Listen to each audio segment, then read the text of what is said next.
Thank God. This is like the last launch for a little while when it comes to GPUs. What you see on this table is not even a third of all the GPUs we've retested in the last month and a half alone. Anyway, this is a twofer. You're getting 9070 XT and 9070 from AMD in one video, because there's just no point in splitting it into two.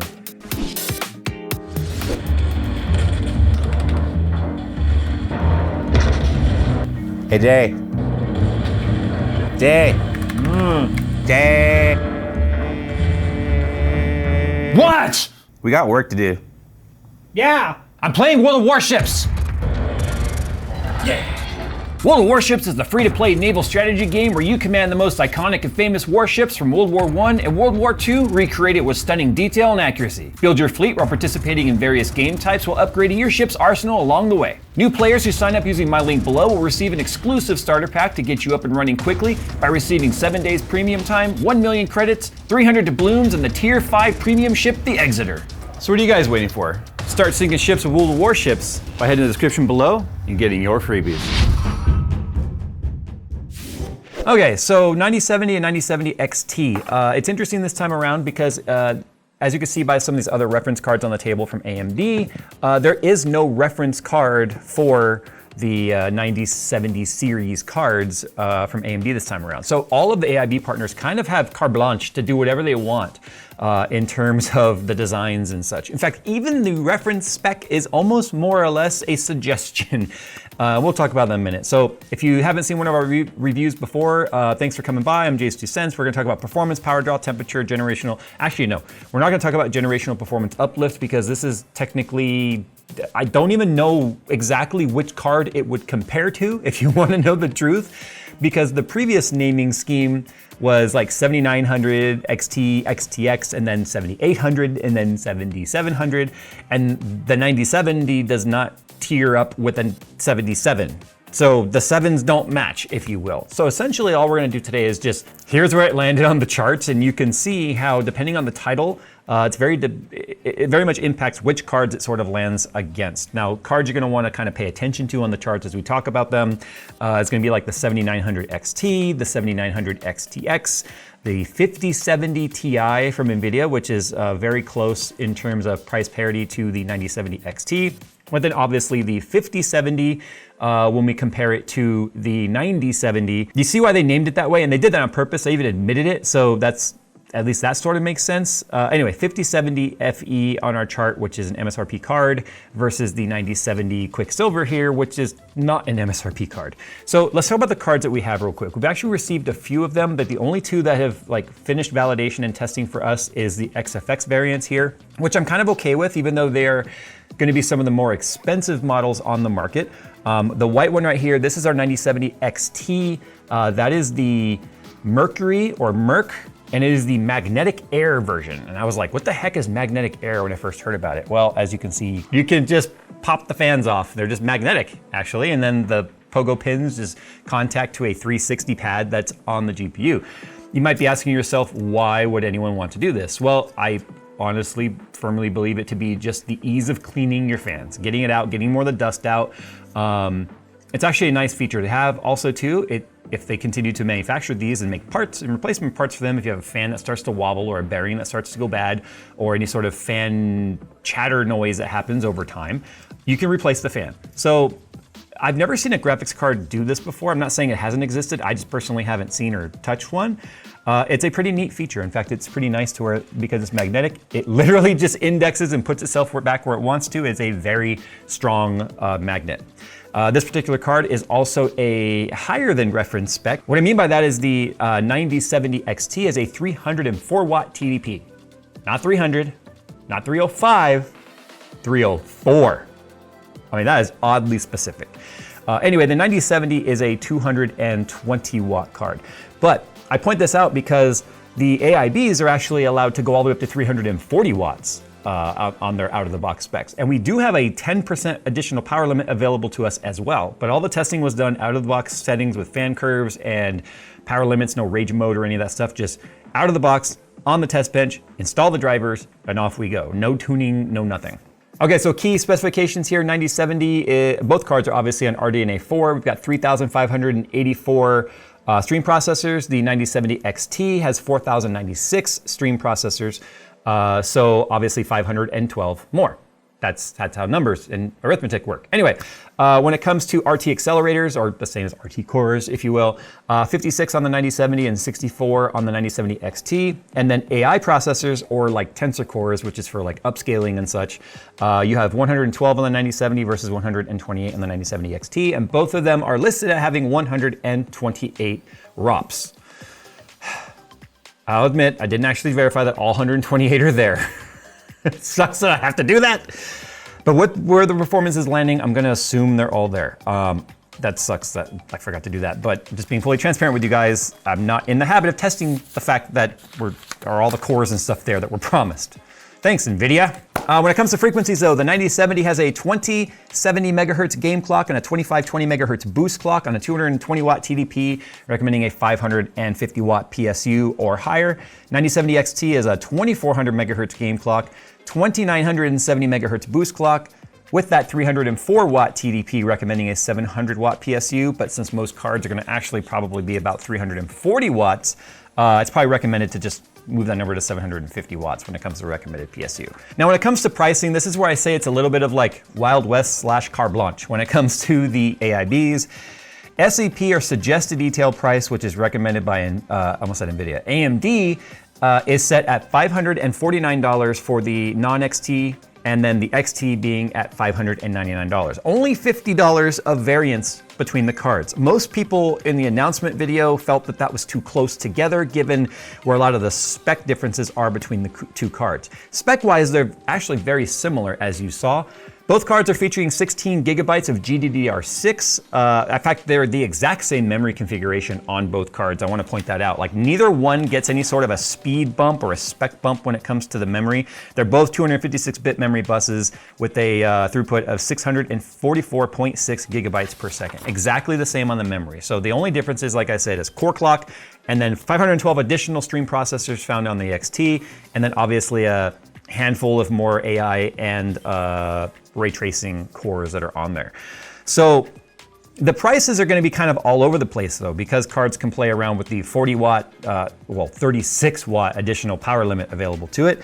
The white card that I have right here, which is the, like I said, the Magnetic Air 9070 XT from XFX, the Mercury card, comes in at $769 MSRP. This is the first time in a review though. I've actually had a brand tell me what the worldwide SEP is versus the United States manufacturer suggests retail price because of either tariff or no tariff. So $769 for the white, $749 for the black. It's $20 more for the white. So that puts it at about, let's just say black. I don't think 20 extra bucks for white is obviously worth it unless you're building a white build. So let's just say $749, okay, for pricing. That makes it $150 more expensive than SEP. If you compare like the NVIDIA 5070 Ti at a $749 MSRP, but most cards are actually up over $900, that's actually a closer to SEP price for one of the most custom cards on the market, which actually is a nice thing. That's kind of sucky to have it cost so much more, but there are obviously other versions that exist, like the Quicksilver. The black one we have here is a $589.99 worldwide MSRP. So that's making it about, 40 bucks above MSRP. That's about the kind of stuff we normally expect to see with, so that's a custom card, believe it or not, versus the reference design supplied by AMD. So that's a more reasonable, like, cost lift for a custom model with a giant cooler on here. Anyway, when it comes to the estimated shelf price after tariff, which is the first time I've ever had this figure, $849.99 for this white one right here, and $649.99 for the 5070 Quicksilver. 5070. Damn it. And $649.99 for the 9070 Quicksilver right here. So there's that when it comes to pricing. So take that as you will.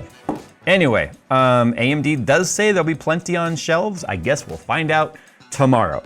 Moving on to performance, because none of that pricing matters if you don't know how it performs. So in Speedway, which is an RT test, remember we've got 3rd gen RT cores now on 9070 versus 2nd gen RT cores found on 7000 series. The 9070 Quicksilver comes in just ahead of the 4070 Ti Tough and literally 13 points behind the 5070. So not bad at all when it comes to the performance there. The Mercury coming in ahead of the 4070 Ti Super Tough, not a lot, but ahead, and a fair ways behind the RTX 4080. Not surprising when it comes to a pure RT test, there is an entire generation gap between the two. Now, if we move on to rasterization performance in our synthetic here in Times by Extreme, the Quicksilver comes in ahead by 30 points of the 7900 XT at a 12,987 and losing to the 5070 Ti Prime by a few percent.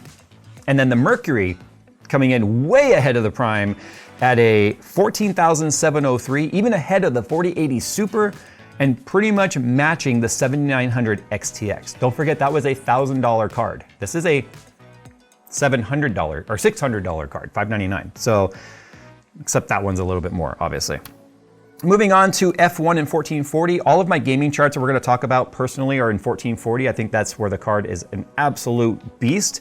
Obviously, the charts that we will show that you guys can look at as you pause and go forward would have the other resolutions here. But our discussion here is going to talk about 1440, 9070 Quicksilver coming in ahead of the 4070 Ti and landing just behind the 4070 Ti Super Tough. Such a stupid name. Anyway, moving on, the 9070 XT Mercury coming in ahead of the 5070 Ti Prime by 3 FPS and losing to the 4080 Super by 3 FPS. Not bad if you consider the fact that this card, technically, its MSRP is only 70% of the MSRP of the 4080 Super. Although remember, this card is a custom model, so it does carry a premium for that. Moving on to the next title here, let's talk about Black Myth Wukong. Black Myth Wukong 1440p. This is a title that does not favor AMD. I mean, you can see that by the bottom 3 cards being a 7800 XT, a 7900 XT, and a 7900 XTX. Something about the RDNA 3 architecture and Black Myth Wukong do not get along. However, RDNA 4 has entered the chat, and you can see there is a bit of an uplift in performance versus previous gen for sure. The 9070 Quicksilver is just edging out the 3080 and losing to the 3090 by a little bit. That sounds pretty disappointing when you'll see what these cards do to those particular cards, the 30 series in other games. It's just something about Black Myth does not like AMD cards, but it's nice to see this huge gain between RDNA 3 and 4 when it comes to this title. And then the 9070 XT Mercury, about 3.5 FPS behind the 4070 FE, but about 2 FPS ahead of the RTX 3090. So not bad right there. If we go and talk about Borderlands 3, badass settings here. We know Borderlands 3 loves AMD cards. That's why there should be no surprise that the XFX 9070 Quicksilver comes in right in the middle of the chart ahead of the 4070 Ti Super Tough and just behind the 7900 XT. And then the Mercury is actually ahead of the RTX 4080 and just behind the 4080 Super. So not bad at all when it comes to that generational uplift. Although 7900 XTX is still king when it comes to Borderlands 3. Avatar, Frontiers of Pandora, another title that doesn't really seem to favor AMD a whole lot. But that's why we have our suite that we do, because it does really show the strengths and weaknesses of certain architectures in certain titles. So the 9070 Quicksilver is well ahead of the 4070 and just behind the 3090. The Mercury, however, is just ahead of the 7900 XT and just behind the 4070 Ti Tough. You can see that 4070 Ti Tough, it seems to trade blows with quite a bit. It kind of makes me wonder if when they said they were naming these 70 series cards so that it was less confusing for consumers to figure out what card it's designed to really compete with on Team Green.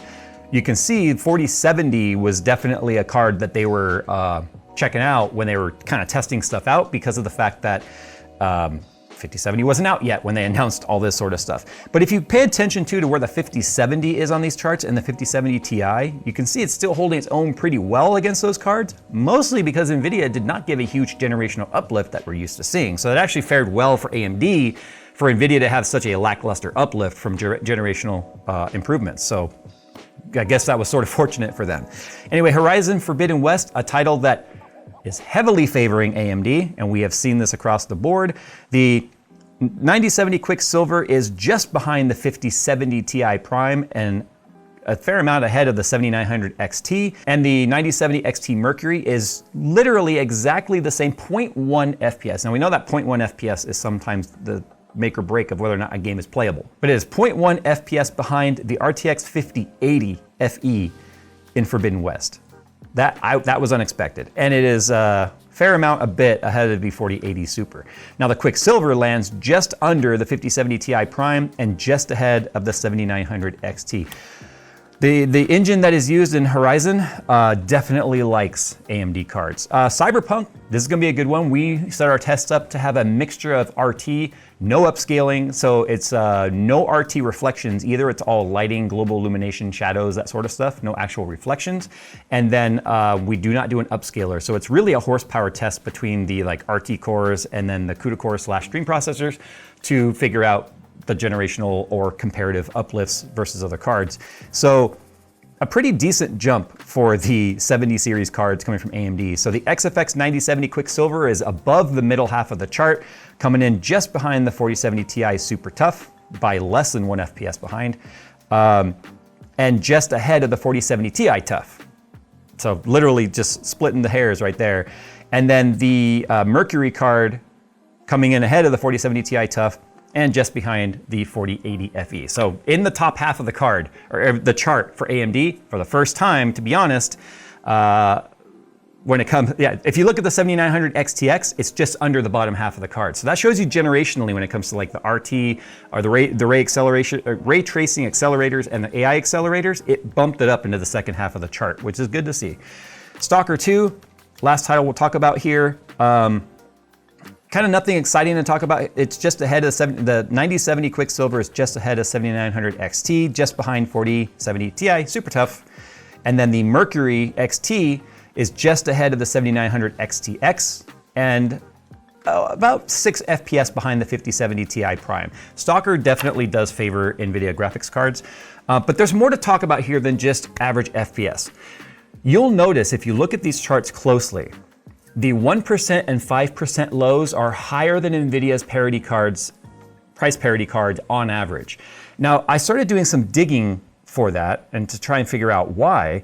And there's quite the story to tell here. If we look at F1 2024 1440p ultra high preset with ray tracing and no upscaling, if we look at frame times alone, you can see here the yellow line, which is pretty much covered by the teal line, which is the 5070 Ti, showing that an average frame time, at least the median, if you draw an average line through the frame times, for those two cards are nearly identical in F1, and the FPS sort of showed that.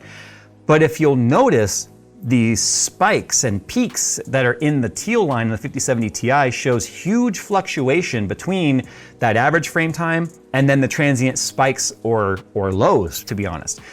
I would even, so the lows are the lowest frame time to meet back to the average. So you have highs and lows. Those differences right there can be perceived as jitter, stutter, hesitations, pauses, depending on how long that spike stays, it takes to draw that one frame. So if you look at even the pink line, which is the 9070 non-XT, you can see there's a lot less of those. In fact, if you want to know what really consistent frame times look like, we'll take the NVIDIA 5070 Ti Prime from Asus off the chart, and this is what you get. You can literally count the spikes, like the big spikes, by hand. There's 2 for the 9070, and technically there's 3 for the 9070 XT, but the ones at the start of the game, that's F1 when the race actually starts, there's a spike on every card right there. It's something to do with the game and the way it runs.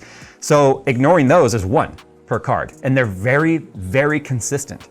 So having even those lows come up to the average is better than having a whole bunch of lows compared to your average. Because again, the difference between the lowest or the fastest time to draw a frame and the average, that distance is the same as having it above the average. But if you take away the average now and you just compare that gap, that's now the perceived stutter and frame time jitters and stuff that people report when they talk about smoothness of gaming.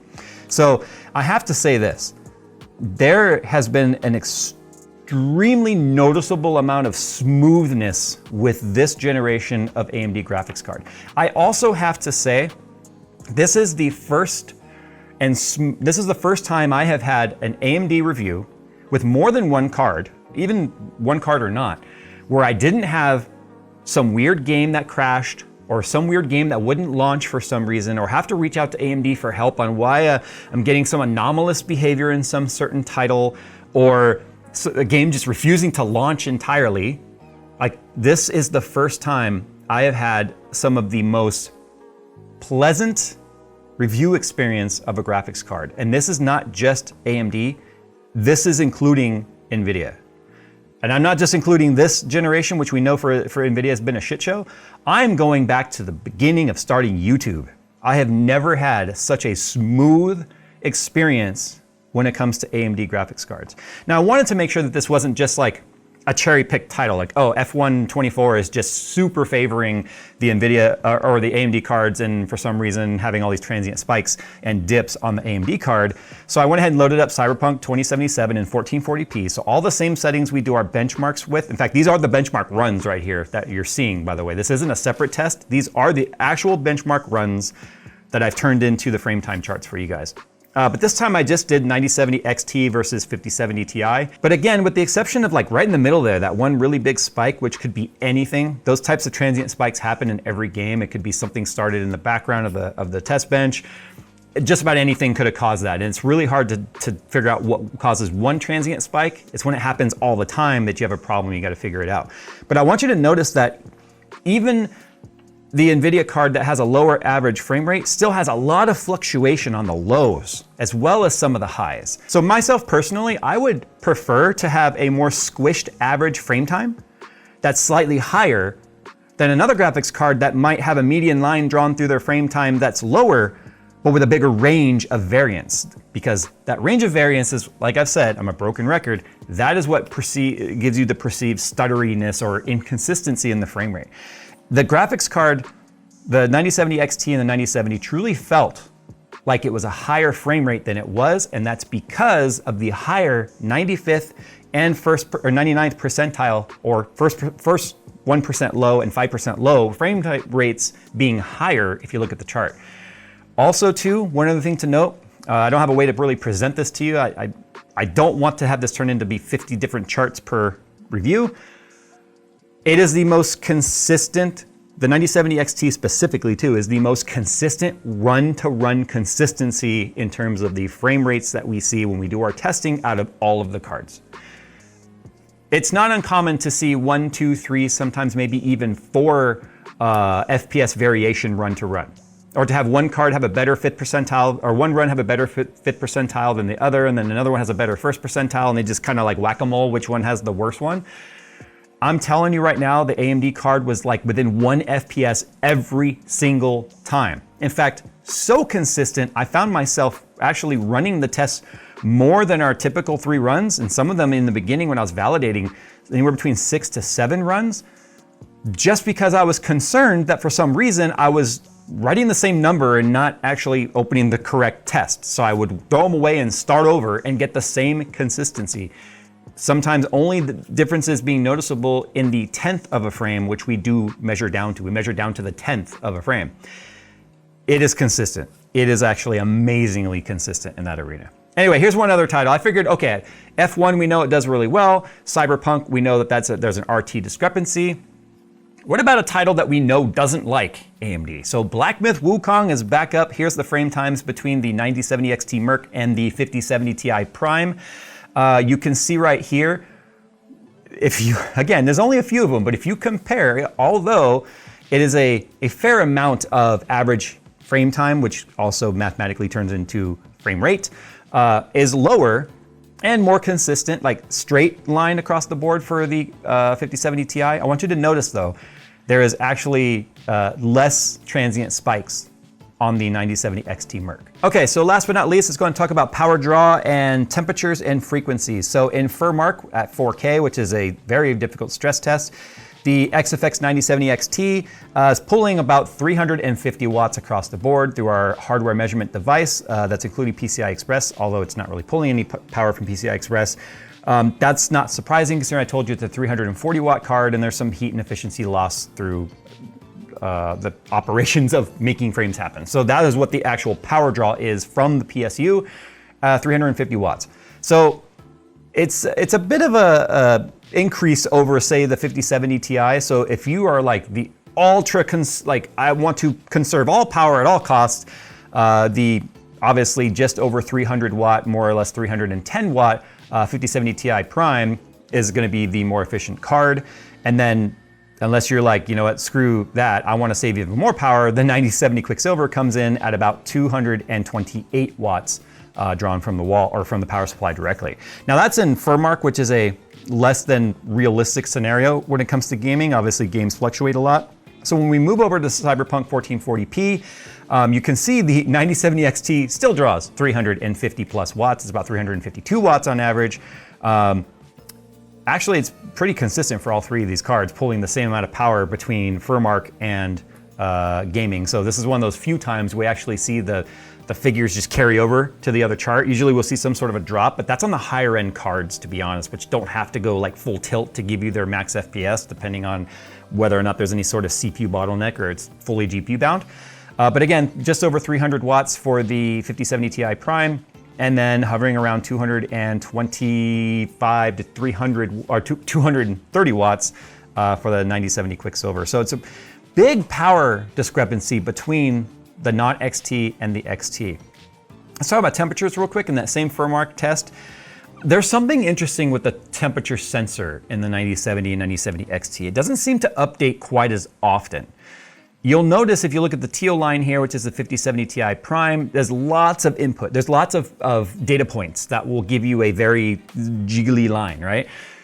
That's because of how quick the card is responding back to the polling software saying, what's your temperature? The 9070, as you can see, is slightly warmer than the 9070 XT, although the cooler is like a very similar size. It's just not nearly as dense, to be honest. I have no idea what the thermal interface material is or any of that stuff. I'm not doing a teardown on these cards, but even though it's a much lower power card, it is warmer than the 9070 XT, averaging about 53 C.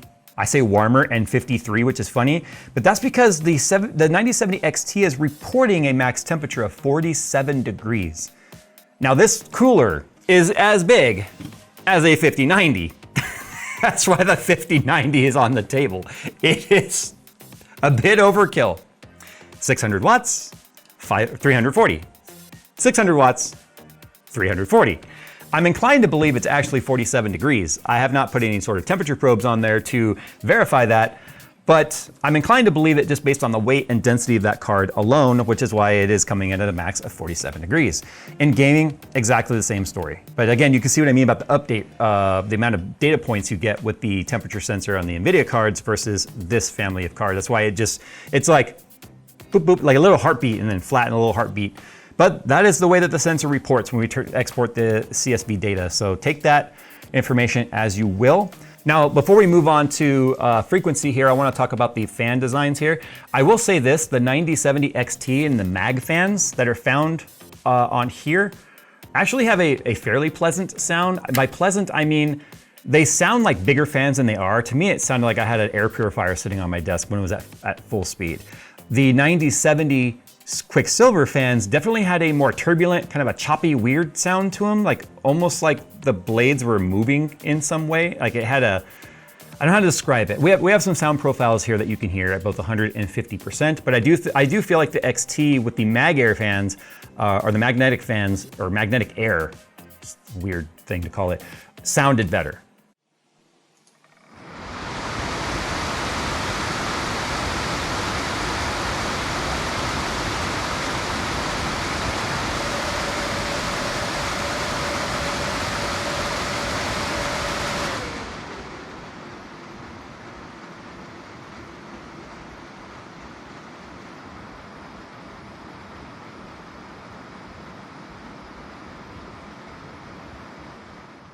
So frequencies, if we look at F1 2024 1440p again, RT high, You can see that we're definitely fluctuating quite a bit on the 9070 XT, but between 2800 and 2900 megahertz. I didn't put the NVIDIA cards on here because the architectures are so different. 1 megahertz on one is not equal to 1 megahertz on another. So I'd just be comparing apples and oranges. So I just wanted to compare the 9070 and 9070 XT versus the numbers that they say are the base numbers.